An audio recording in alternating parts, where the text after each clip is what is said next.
So, ito yung plano, Arky. So, ito lang talaga ang panira dito. Wala tayong magagawa. Wala na tayong magagawa. So, okay lang yan. Nandiyan na yan.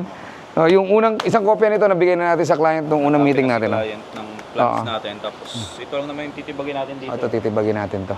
Oo. Common Yes. nila. Tower area. Oo. Walang matitira dito. And then ito, medyo, hindi naman tatamaan to, no? Dito Pero abutin tong puno na to. Abutin.